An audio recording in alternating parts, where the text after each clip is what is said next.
Good evening. आज 20 मार्च है। आज के करंट अफेयर आपके सामने प्रस्तुत है। आज के करंट अफेयर में 18 मार्च, 19 मार्च तथा आज का 20 मार्च का करंट अफेयर महत्वपूर्ण आपके सामने प्रस्तुत है। ये आपकी इसमें कुछ अलग तरीके से डिजाइन किया गया है। इसमें व्याख्या इसको पीसीएस स्तर यूपीएससी स्तर का बनाया गया है। इसमें जो क्वेश्चन को समाहित किया गया है, बहुत ही महत्वपूर्ण क्वेश्चनों को समाहित किया गया है। तो शुरू करते हैं। पहला क्वेश्चन आपके सामने है कि हाल ही में प्रम्बन मंदिर परिसर के जीर्णोद्धार के लिए भारत ने किस देश के साथ ऐतिहासिक सांस्कृतिक समझौता किया? कौन है? प्रम्बनन टेम्पल किस देश के साथ किया है? A Cambodia, B Thailand, C Indonesia, D Vietnam. तो इसका सही उत्तर हो जाएगा इंडोनेशिया। इसकी व्याख्या कौन समझते हैं? क्या व्याख्या है कि मुख्य बिंदु भारत के विदेश मंत्रालय और इंडोनेशिया के सांस्कृतिक मंत्रालय ने जावा द्वीप पर स्थित 9वीं शताब्दी के यूनेस्को विश्व धरोहर स्थल प्रम्बनन मंदिर के संरक्षण के लिए समझौता किया है। कहाँ पे है? जावा द्वीप पे है। भारत का विदेश मंत्रालय और इंडोनेशिया का संस्कृत मंत्रालय दोनों मिलकर इस मंदिर का जीर्णोद्धार के लिए समझौता किए हैं। ऐतिहासिक महत्व क्या है इस मंदिर का? ये मंदिर हिंदू त्रिमूर्ति माने ब्रह्मा, विष्णु और शिव को समर्पित है। तो इसमें एक क्वेश्चन और बन गया कि जो मंदिर है प्रम्बन मंदिर कहाँ पे है? तो ये जावा द्वीप पे है। मतलब किसको समर्पित है? तो ब्रह्मा, विष्णु और शिव को या महेश को ये समर्पित है।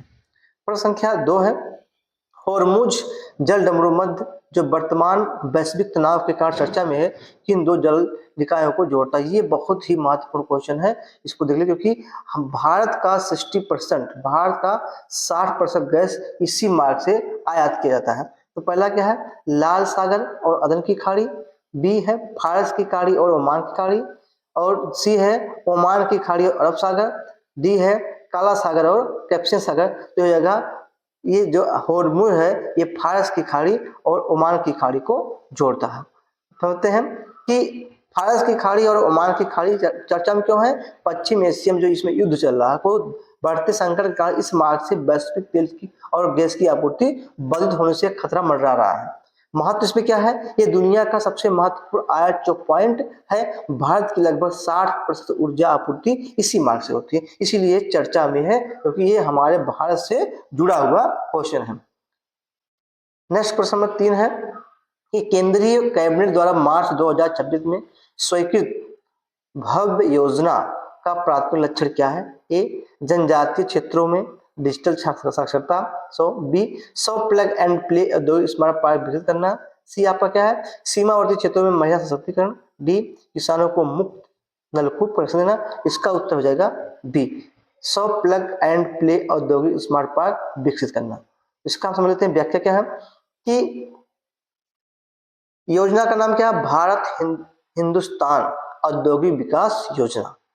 विशेषता क्या है? 33,660 करोड़ के बजट के साथ इन पार्कों में बिजली, पानी और सड़क जैसी बुनियादी सुविधाएं पहले से तैयार होंगी ताकि निवेशक तुरंत काम कर सके। तो भव्य योजना ये इंपॉर्टेंट क्वेश्चन है। प्रश्न संख्या अगला है, ये उत्तर प्रदेश करंट का है कि उत्तर प्रदेश सरकार ने वायु गुणवत्ता में सुधार और कार्बन उत्सर्जन कम करने हेतु किस अंतरराष्ट्रीय संस्था के साथ 150 मिलियन डॉलर के क्लीन एयर प्लान पर हस्ताक्षर किए? कौन है?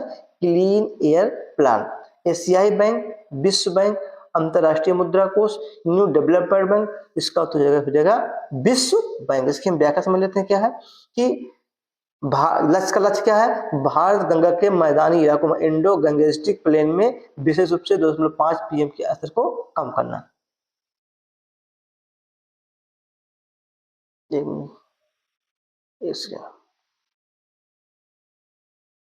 इस योजना के तहत लखनऊ, कानपुर, वाराणसी और नोएडा से उच्च प्रदूषण वाले शहरों में सौर ऊर्जा और इलेक्ट्रॉनिक वाहनों को बढ़ावा दिया जाएगा।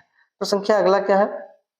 नो आईसी प्रणाली के संबंध में निम्नलिखित कथनों पर विचार करें। ए है ये भारत की स्वदेशी उपग्रह नेविगेशन प्रणाली है। हाल ही में IRNS-1F उपग्रह की प्रमाण घड़ी विफल होने के कारण यह चर्चा में रही। इसको भी पिछले कंट्री में इसके बारे में हमने पढ़ाया था।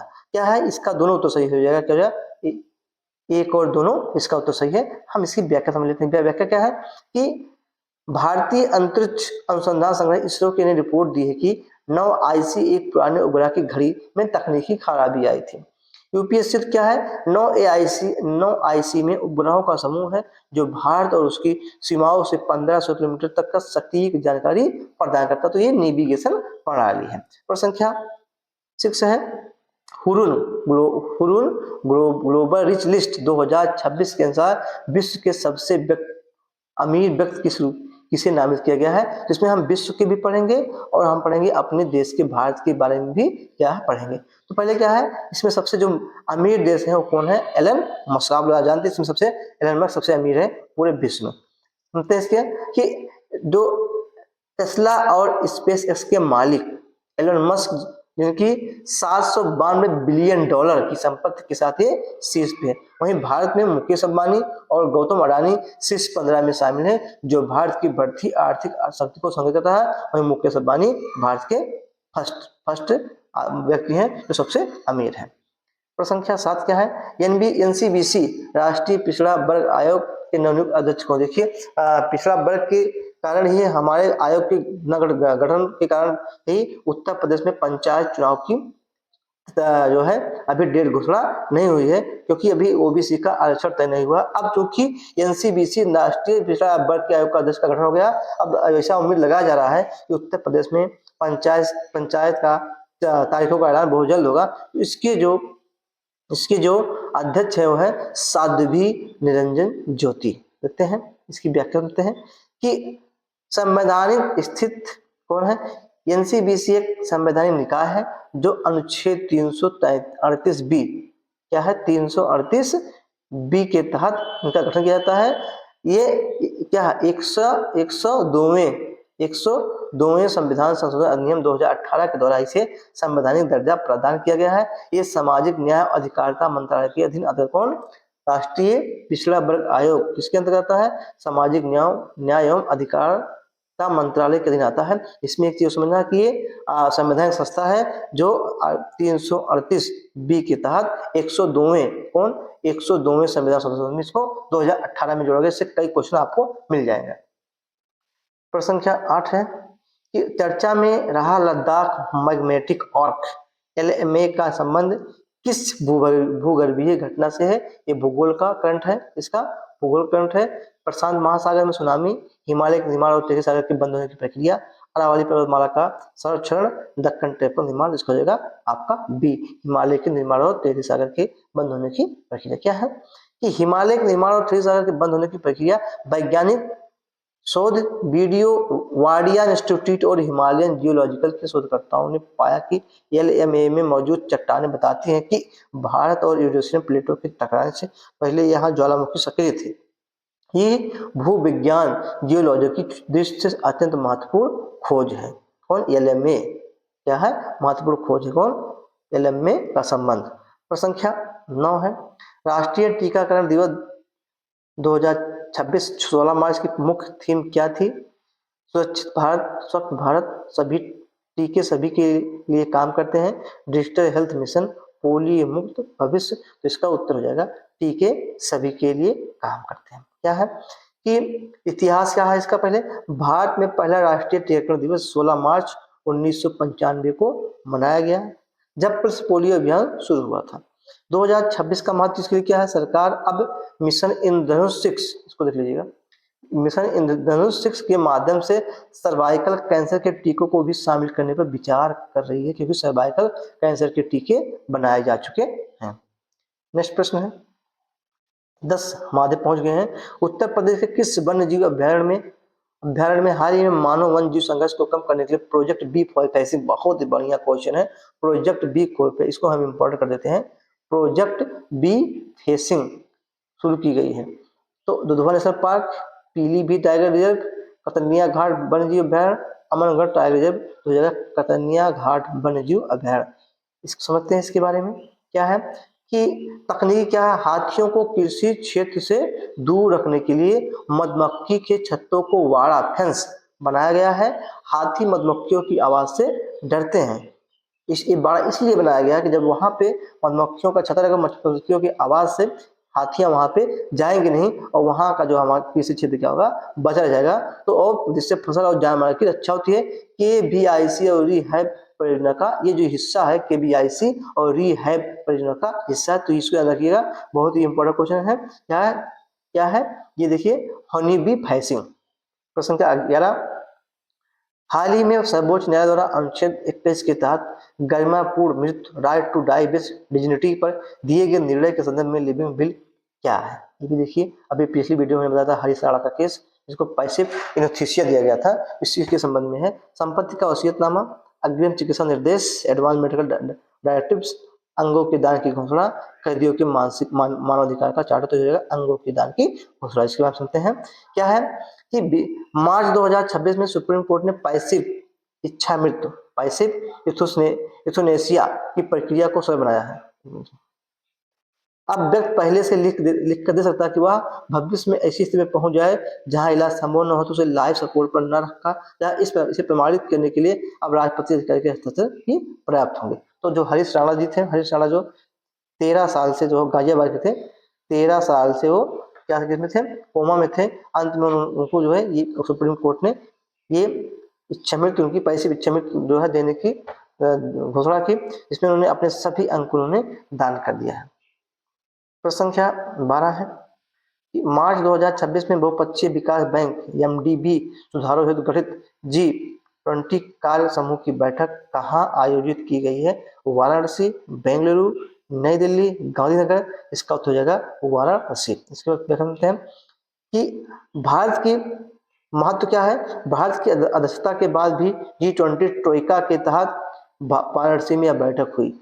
मुख्य एजेंडा जलवायु परिवर्तन से लड़ने के लिए विकासशील देशों को कम ब्याज पर ऋण उपलब्ध कराना, यह उत्तर प्रदेश की वैश्विक के लिए महत्वपूर्ण माना जाता है। प्रश्न संख्या 13 है अभ्यास वायु शक्ति 2026 के संदर्भ में निम्नलिखित कथनों पर विचार करें। यह भारत वायुसेना का एक त्रिवार्षिक अभ्यास है। इसका आयोजन पोखरण फायर रेंज राजस्थान में किया गया। इसका दोनों उत्तर सही होगा, ए और दो दोनों सही है। क्या है बच्चों कि मुख्य क्या है, इस अभ्यास में पहली बार स्वदेशी प्रचंड हेलीकॉप्टर और तेजस मार्क 1A ने अपनी मारक क्षमता का प्रदर्शन किया। उद्देश्य लंबी दूरी तक सटीक हमला करने की क्षमता का परीक्षण किया गया था। तो संख्या 14 है कि ग्लोबल मीथेन असेसमेंट 2026 रिपोर्ट के अनुसार मीथेन उत्सर्जन में सर्वाधिक योगदान किस क्षेत्र का है। ए धान की खेती, पशुपालन एवं जीवाश्म ईंधन, सी अपशिष्ट प्रबंधन, डी ज्वालामुखी विस्फोट। इसका उत्तर हो जाएगा पशुपालन एवं जीवाश्म ईंधन। उत्तर क्या है कि डेटा रिपोर्ट के अनुसार वैश्विक तापमान में वृद्धि को 1.5 सेंटीग्रेड तक सीमित करने के लिए 2030 तक मीथेन में 45% कटौती आवश्यक है। भारत ने ग्लोबल मीथेन प्लेज पर हस्ताक्षर नहीं किए हैं क्योंकि यह देश की कृषि और डेयरी अर्थव्यवस्था को प्रभावित कर सकता है। प्रश्न संख्या 15 है उत्तर प्रदेश के किस जिले में देश का पहला conservation breeding centre for vultures गिद्ध संरक्षण केंद्र स्थापित किया गया है, जिसने हाल ही में सफल प्रजनन दर्ज किया। गिद्ध, तो गिद्ध से आ जाए तो इसको उत्तर होगा महाराजगंज। गोरखपुर के बगल सटा हुआ जिला है महाराजगंज। यहाँ पे ये सबसे पहले गिद्ध संरक्षण केंद्र खोला गया था। अब जल्द ही वहाँ पे सफल प्रजनन दर्ज किया गया, इसलिए प्रश्न क्या हो गया, इम्पोर्टेंट बन गया। क्या है कि जटायु संरक्षण एवं प्रजनन केंद्र भारी चर्चा में है क्योंकि यहाँ एशियाई राजा गिद्ध का सफल कृत्रिम प्रजनन कराया गया है। क्या सफल एशियाई राजा गिद्ध का कृत्रिम प्रजनन कराया गया है। गिद्धों को प्रकृति की सफाई कर्मी कहा जाता है और उनकी संख्या में वृद्धि पारिस्थितिकी तंत्र के लिए सुखद है। तो संख्या नेक्स्ट है हमारा 16 एंजल टैक्स के संदर्भ में जो हाल ही में चर्चा में रहा, निम्नलिखित में से कौन सा कथन सही है। ये केवल विदेशी निवेशकों पर लगता है, ये अनलिस्टेड कंपनी द्वारा प्राप्त निवेशक पर लगाए जाने का वाला आयकर है, ये दान पर लगने वाला कर है, ये क्रिप्टो करेंसी पर लगने वाला कर है। उसका उत्तर हो जाएगा बी, ये अनलिस्टेड कंपनियों द्वारा प्राप्त निवेश पर लगाया जाने वाला आयकर है।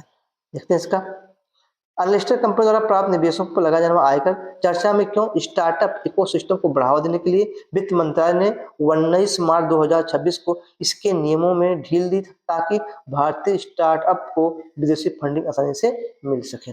पर संख्या 13 क्या है, एबल पुरस्कार 2026 बहुत ही इंपॉर्टेंट, इसको कर लीजिए। एबल, नोबल, ये सब बहुत इंपॉर्टेंट है, इंपॉर्टेंट लिख देते हैं हम। एबल नोबल, जिसे गणित का नोबेल कहा जाता है, किसे सम्मानित किया गया? Luis Caffarelli, Michel Talagrand, professor S R Varadhan, Terence Tao. तो इसका उत्तर हो जाएगा आपका मिशेल लुइस कैफ्रेली। यह हो जाएगा मिशेल टेलाग्रैंड, सॉरी, इसका उत्तर हो जाएगा बी, मिशेल टेलाग्रैंड। उन्हें प्रख्याता सिद्धांत, प्रोबेबिलिटी थ्योरी और मैडम रैंडम प्रक्रियाओं के क्षेत्र में उनके उत्कृष्ट योगदान के लिए पुरस्कार दिया गया। नाम समाहित किया गया है। प्रश्न क्या है? 18 है कि उत्तर प्रदेश का कौन सा एक्सप्रेसवे देश का पहला सोलर एक्सप्रेसवे बनने की राह पे है? Ganga expressway, Bundelkhand, Purvanchal, Yamuna expressway. उसका तो क्या होगा? बुंदेलखंड एक्सप्रेसवे, जो क्या है, किस पे? सोलर एक्सप्रेसवे बनने की राह पे है। क्या समझते हैं कि प्रोजेक्ट क्या है?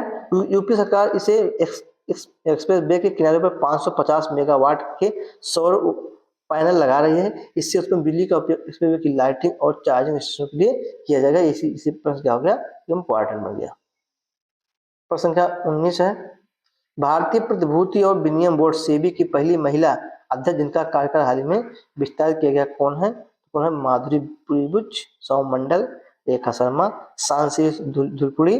देखिए पहली महिला है, सेबी की पहली महिला है, इसलिए ये भी प्रश्न क्या है? इंपॉर्टेंट है। और इसी इसमें जितने 20 प्रश्न लेंगे सब बहुत ही इंपॉर्टेंट प्रश्न चार्ट की इसमें हमने समाहित किया है। इसका क्या हो जाएगा? माधवी पुरी बुच।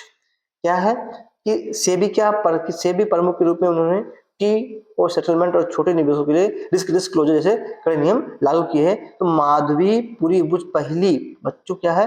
पहली महिला है, पहली महिला अध्यक्ष है, इसलिए प्रश्न क्या है? इंपॉर्टेंट है।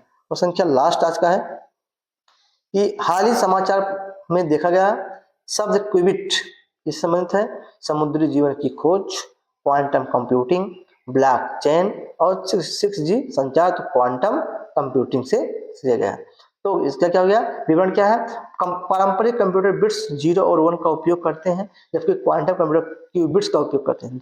पारंपरिक कंप्यूटर जो हम लोग उपयोग करते हैं क्या है? 0 और 1 बिट्स का, और जो है जबकि क्वांटम कंप्यूटर क्यूबिट्स का उपयोग करते हैं, जो एक साथ दोनों अवस्थाओं में हो सकते हैं। भारत को का राष्ट्रीय क्वांटम मिशन 2026 में अपने दूसरे चरण में प्रवेश कर चुका। तो आज के सेशन में 20 महत्वपूर्ण क्या, इसको इंपॉर्टेंट क्वेश्चन थे, जो परीक्षाओं की दृष्टि, आने वाली परीक्षाओं की दृष्टि से बहुत ही इंपॉर्टेंट थे।